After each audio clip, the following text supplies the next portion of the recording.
Backstage with Mothership on Solid Rock Radio begins now. Hear the best in new music, artist interviews, stories from the road, and more. You are now backstage, and here's your host, Mothership.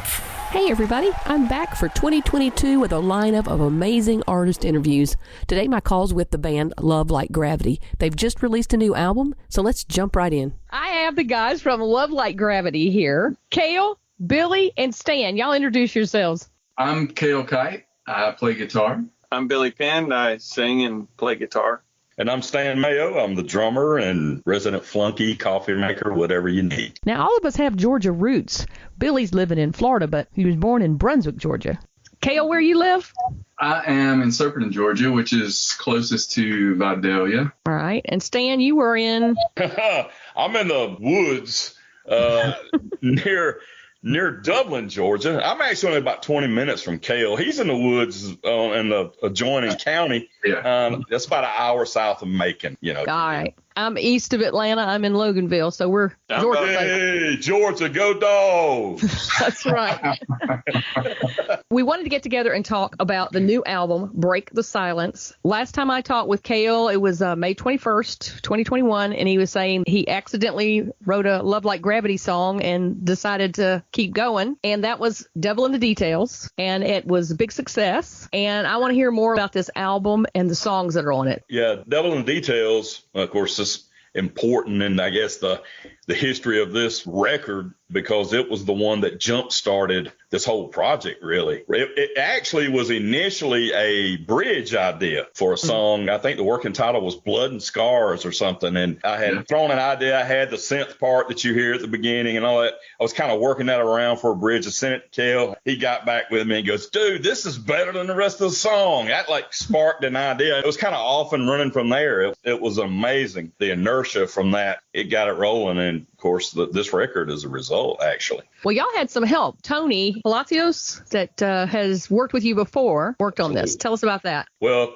this record would not have happened without Tony. And, yeah, he is the fifth Beatle. I mean, the only reason Tony's not on our, picks and everything else is probably because he doesn't want to be seen with us. But he should be, because, he played bass on the entire record. He mixed it. He was, that guy that we could throw musical ideas at that we had or whatever, and we all respected him. And this record would not have happened without him. So, yeah, he is an integral part of this record. I remember Cale telling me about him when we talked the first time. Yeah, he babysat, really. Okay. All right, who's the biggest baby? Well, the one you've heard from the most so far, I would say. Uh-oh. Yeah, that's probably me. Billy's not talking much, but Billy, your voice on this album is spectacular. You have wonderful, clean vocals. I really appreciate your sound. Really appreciate that. God be the glory. I'm just glad I'm able to use it. I think that the Devil's in the Details, the timing was so cool, and how I never even met Cale or Stan, and I think reached out to me one time and asked about collaborating. It was really cool. It was good timing because I just finished another project, and he sent me an idea. First, he said, do you want to do pop or rock? Or I said, oh, man, it's been a long time. Let's do some rock. So he sent me a clip of Devil's in Details, what he had. And I was so excited when I heard it, and so got to working on it. It turned out to be an awesome project. And really, the energy started then, and it didn't stop until the whole album was finished. And we were all so excited about working together, and it flowed so well. Awesome. For somebody that hasn't heard Devil in the Details, tell us what that song is about. Stan, I'm going to let you, because I think Stan actually, he summed it up one time in the best way possible. You wrote the lyrics, man. How are you going to pitch this to me? It was Billy and I both, but I do actually think you have a very interesting take on it. I mean, when I heard it, I'm thinking Screw Tape Letter, C.S. Lewis. It has that same vibe of that that interesting vantage point of Screw Tape and Wormwood, if you've read the Screw Tape Letters, from the devil's vantage point, the demonic aspect of it. So that, to me, it took an interesting sort of angle lyrically about the spiritual warfare and the unseen realm that we deal with as believers and unbelievers, whether you know it or not. All right. The next song on the album, Let It Go. That song, I'd written that a few years earlier, I was just excited to be able to re-record it with them. I just had a conversation with a friend in his truck one day, and he was talking about how someone had wronged him, and he had never told anybody about this before, but he was telling me these stories, and he just kept telling me more and more stories about the same person. I could see it, the hurt welling up in his facial expressions and his eyes. And I let him go on for a while, and then I realized the person he was talking about had actually died several years ago. And when I realized that, I stopped him, and I'll never forget, just said these words. I said, that person that's crushing you right now, that's hurting you, that he's been gone for years now. You have to at some point forgive him and just let it go. And I said those words over and over again. And on the way home that day, I just kept thinking about those words and how we can all relate to that. Jesus gave us a perfect picture of forgiveness, right? And we don't deserve any of it, but he forgave us anyway. But if we hold on to that, it just cripples us, and it like puts the shackles right on your hands of bondage. And when you forgive that person, they may not even know they've wronged you, but when you forgive them, it's a real freeing thing to do. So that was a very passionate song for me. Yeah. Tell us what the song Scream is about. This is also Billy. So I've dealt with insomnia all my life, so that's kind of what Scream's about. But ultimately, it's just crying out to God to save you from your circumstances. And there's not much depth to it other than that. It's just finding yourself in that place where you just need somebody to come and save you from whatever it may be, addictions or whatever it is. Fourth song is Break the Silence, which is your title track. Well, Break the Silence was a song that came kind of late in the process, and it was one that Billy started. But it really excited me as soon as I heard it. The chorus was very inspiring. From there, we kind of branched out into the verses and started kind of reshaping it a little bit. And for me, it was just a little bit of I don't want to call it a wake-up call, but that kind of rallying cry for the church. You know, the day and age that we live in, I mean, we're afraid to say too much of anything about anything in fear of, whatever. But in the process, I think we've lost a lot of the true intent of the gospel and the voice to put it out there. And we replaced that with a lot of other things. As we were working on this song, that was the whole thing. It was just kind of that call to action to let the light inside of us shine, and shine brightly. Yeah. Now, Through Your Eyes, that's more of a ballad. Tell us about that one. I can start it, but I'm sure I'll miss some details in it. But Through Your Eyes it is a ballad song, and it was one that I had started writing. But we pretty much just salvaged the verses of what I'd written, and Cale wrote an incredible chorus that accompanied it, and it really took it to another level. But the verses are just about how, when we see ourselves in the mirror, you just want to sometimes see us the way God sees us. Sometimes I see myself as a failure, but God doesn't see us as that, even we're his child. So the whole song it's just talking about it's back and forth, and the chorus that Cale wrote was so powerful. Cale, you want to mention how the strings came about, because that was the whole thing. Yeah, well, I'll just jump on the end of that and say exactly what he said is what I got from the song the first time I heard it. And so I think a lot of the hangups and stuff that we have in life and some of the stuff that we just keep tripping over and struggling over, I think comes from not being able to really grasp or understand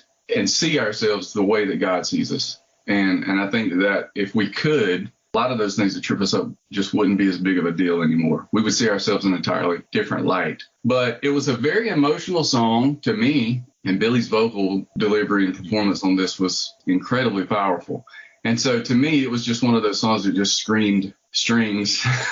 I've been talking to Tony, and there's a guy in Nashville, Mark Siegel, who's an incredible producer, and he's a string arranger, composer. He was a tour manager or something on a couple of tours for Danny Goki. So anyway, we reached out to Mark, and he was like, yeah, I'd love to do something. And so we sent the rough mix down to him, and he did his magic in Nashville with a little string section. And to me, it just adds another emotional element to a song that already had a really emotional impact. Yeah, that song holds a distinction of being the song that brought all three of us to tears.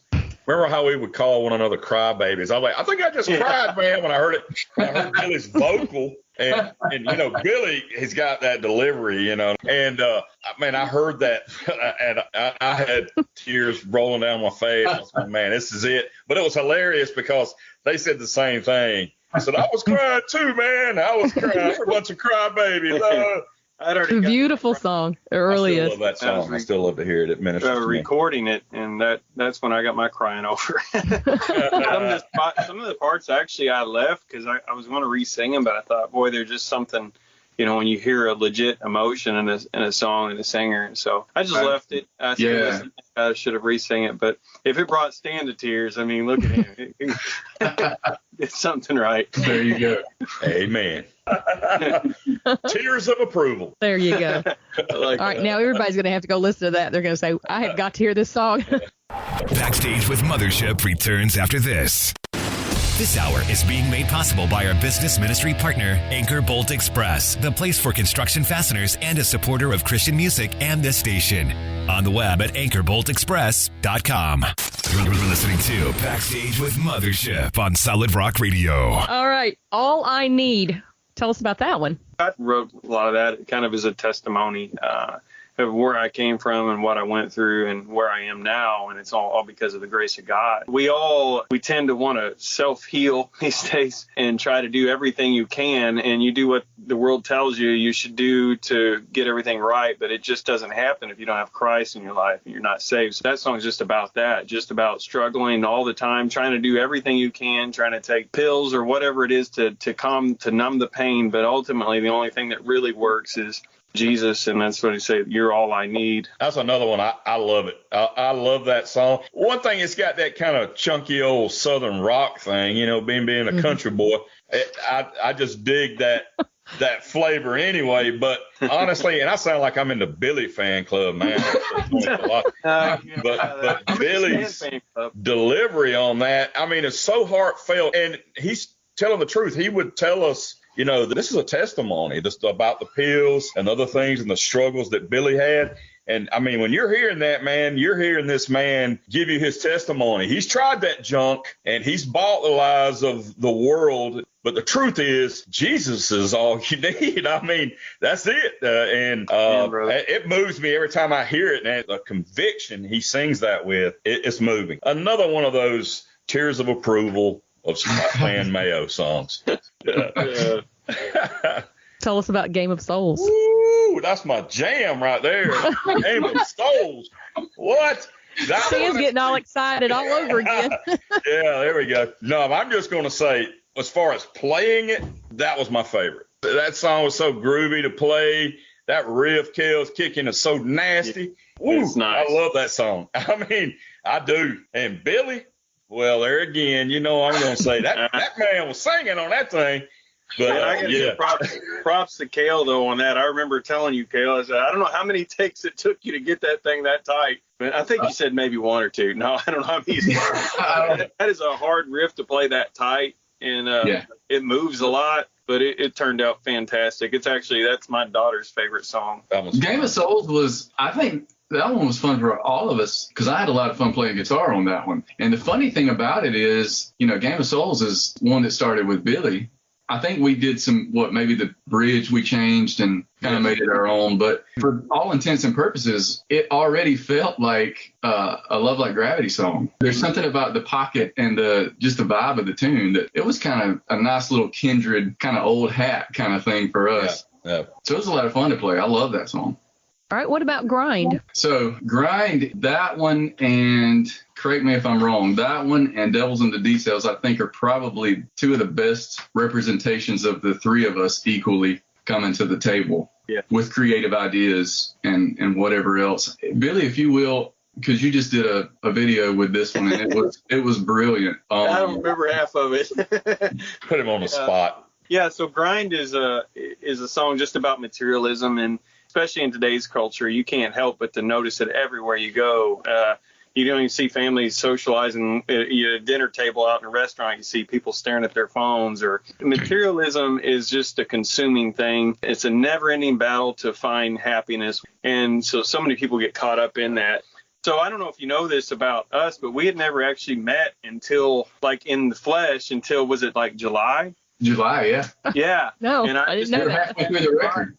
No, we hadn't even breathed the same air, and we wrote a whole album. And so I actually stopped by there, and we talked about it. That's probably a good thing during the pandemic, though, right? Yeah, it really was. Yeah. Thank God for the technology to be able to do it, Right. But anyway, I stopped in there and we actually talked about Grind, and that was the furthest from any song at that point of completion. And I had an idea of where I was going to go with it originally, but then after talking to them, I think, Stan, you mentioned, hey, let's talk about materialism, or one of you two, either Cale or Stan. And so Cale and I just kind of collaborated back and forth all the way through that song. But it is, I remember the bridge especially is one that I wanted to include. The lyrics, I'll never forget, I was sitting in at a church one time and I heard a pastor say the words. He said, the greatest disappointment in someone's life when he gets that which he thinks would make himself happy, only to find himself still empty inside. And that's jumped out at me. And I heard that probably, I don't even know what pastor it was, but it was at least 12 years ago.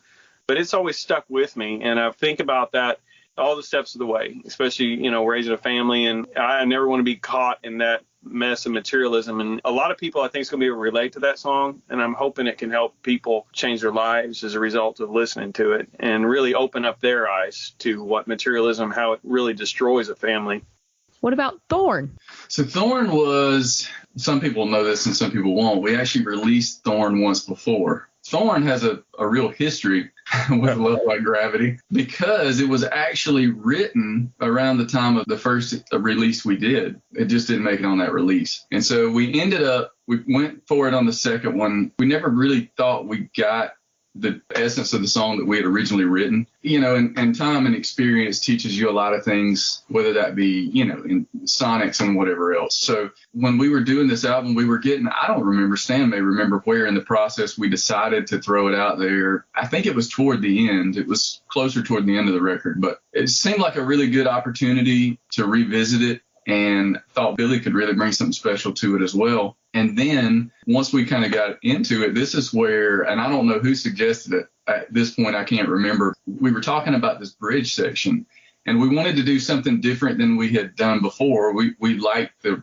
riff and the groove, but somebody, and it may have been Stan, because I think it was Billy. Oh, maybe it was Billy. Okay. Yeah, I think it was talking Billy. About suggesting Tony. Yeah, suggesting. Yeah, I think I remember that. Okay, so Billy said, hey, why don't we get Tony to play a solo? And so I was like, you're already playing bass. You want to do some lead? And he's like, yeah. And that's a no-brainer. Do we want Palacios to play a solo on it? Yeah. Yes. I actually on anything. Yeah, I remember Cale's response exactly. I'm never opposed to having Tony play on anything. Yeah, exactly. Yeah. So as far as what the song's about, though, I mean, it's very simply put, it's the idea of the thorn in the flesh that Paul talks about in the New Testament, and how that God's grace is sufficient. Okay. Check us out on Facebook at I'm with Mothership. The number 10 song and last song on the album, Shaken. And interestingly enough, was the last song that we wrote. Interestingly enough, we were going to do a cover. We won't say what it was, but we were kicking around a cover of an older classic Christian rock song. Yeah. And Billy wasn't all that crazy about what we were doing with it. But Cale had this idea, and I mean, that thing came together quick. Yeah. I thought Shaken came together very quickly. It worked out for the best. Obviously, Billy was smarter than I was. Cale was smarter than both of us. Well, I don't know how happy it made me to hear that you had a new song and it was up. Yeah. I think I love every song on here. I do love Shaking. It's that just we're going to stand. We're going to get knocked around as believers, but we're going to keep on going. We're going to be shaken, and our foundation, it's not going to crumble. We may shake, brother, but through Jesus, we're going to keep on keeping on. And that's really what it is. It's just a kind of a battle cry for that. That's what shaking is. Yeah. That'll preach. So, yeah. There are 10 songs in here. Now, I already know Stan's going to say his favorite song is going to be Game of Souls.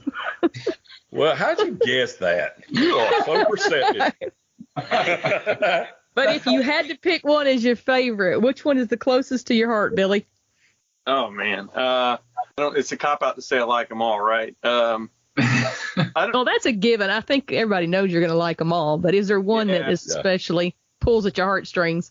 It just depends what day of the week. But I'm going to say probably Through Your Eyes really it turned out really good. I like that one a lot. And Grind. I think those were the two for me. What about you, Cale?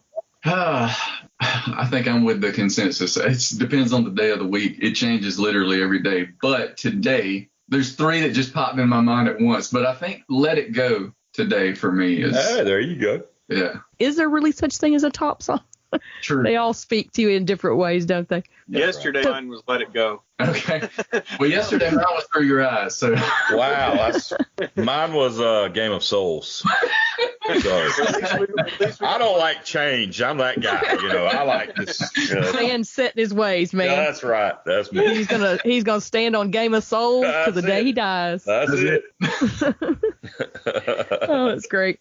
We've been through the entire album. So where can we get this album? Is it available in a hard copy, or is this just streaming? It's on any streaming platform, digital download. I mean, it's Amazon, iTunes, whatever. But there are physical copies available. You can go to our website. So it should take you right to a landing page where you can order either a physical copy of the CD or you can get a direct digital download there as well. We've also got some new Break the Silence merch in our web store on our website as well. And then we're adding some more stuff, but we've got T-shirts and coffee mugs right now with the album artwork on it. Nice. So what's next? Are you even thinking about the idea of touring after the dust settles? Since Devil's in the Details, we're getting this question more and more. Are we looking at dates, touring and all that? And it's been interesting because when we started this record, touring was out. That was like the end of 2020. So when we went into it, it wasn't even really a consideration. We were just going to do the record, and we spent that time doing that. But I will say that it's on the table. We're just really waiting to see what transpires and how things go. And I would say, there's nothing solidified yet, but it definitely may catch Love Like Gravity slipping through your town. Y'all come through Loganville. Don't forget to come by the house for some absolutely dinner. Yeah, that'd be awesome. No doubt. All right. Well, what are you doing to make ends meet? I know Cale has a studio and does some stuff. What do you do, Stan? I'm actually, you may know, you're a Georgia girl. You might know this, kaolin industry, which is chalk plants, they're called. Oh, yeah. I have worked in that industry for a long time, and that's what I do to pay the bills because playing music hasn't done it. Ain't done it for just about anybody lately. It's been tough. Been real tough, but yeah, that's what I do. What do you do, Billy? I own a small business. It's a tech business called Tech Handy Solutions. I just install random stuff, security cameras, TVs, surround sound, and I also have a Billy Penn Music. So I'm in Southwest Florida, so there's a lot of places to perform at night. So I do that too, perform in restaurants and small venues. Nice. You do cover stuff and. Yeah, right now I'm in 90s pop rock ballad stuff. Cool. Nice. You got the voice for that. I do a little other stuff, but a little bit, some modern stuff, but mostly the 90s. I like that era. Awesome. And Cale, anything new with you? What else are you doing? Studio stuff. I still work with my brother when I'm not doing music in actually the turfgrass industry, which is something I grew up in. And that's another South Georgia thing. Yeah, exactly. Yeah. So I'm familiar with golf course grasses and stuff like that. But studio work's been picking up, and I'm got some few things on the table already coming into the first of the year. So that's looking good. All right, Stan, what do you like to do for fun? I love to read. He's got tons of books behind him. I've always been a crazy reader. A lot of my spare time is still musical. I play, and then I do studio work and play on other people's records and that sort of thing. And then Cale actually keeps me busy too. We just finished up something playing for Cale on another project with that. So that is my leisure. I mean, I've always done it. I love it. I always have. Music has always been such a major part of my life. You play any other instruments? I do, actually. Well, on the record, I play synth, keyboards, and, I'm trying to make good on those 3 years of actually more than that, 6 years of piano lessons my grandmother paid for when I was a child. But yeah, I played trumpet, baritone. I learned to read playing brass instruments when I was young. So wow, that's helped later on now, in writing and composition, that sort of thing. He didn't tell me that, or we might have had a trumpet solo. Yeah, exactly. I've kept that secret. He's been holding out on you. Yeah, I know. next record there'll be a trumpet solo on there, so y'all can look forward to that. Billy, what do you like to do? Well, I used to actually own an airplane, and I like to fly it, but I haven't flown about 6 years now. So I guess what I do mostly is, like they said, I mean, my hobbies are music. I do a lot with recording. My daughter sings and plays the drums and all that, so I record her and do some stuff with her. She's great, by the way. Yeah, she's very talented. My son plays baseball, so actually I play a lot of baseball these days. So it's really just spread all out. But any chance I get, I work in, also recording, doing covers, or working on my portfolio for my restaurant gig. I guess that's what my hobbies would consist of. All right. Kale, what do you like to do? I love being outdoors. So, pretty much anything outdoors. But I also, believe it or not, actually love going to antique stores. Like, what? Stan's looking at me right now like, I never knew this. This is, well, it's a later development. It's a later development. Okay, that's cool. Yeah. So I've really gotten into it in the last few years, but it's still not too far removed from music, because my wife and I will go whenever I have free time, and we'll go to just try to find some cool little antique shop. But I'm still looking for like old retro musical gear and stuff like that. I've actually got an old 1950s vintage mic that I found at a place not too long ago. I love stuff like that. That's cool. That's cool. My reading answer seems real lame now after Billy's flying airplane and Kale over here with vintage. Okay. I like to read. I like to read. Okay. That's great. All right. Well, guys, where do you want to see Love Like Gravity go next?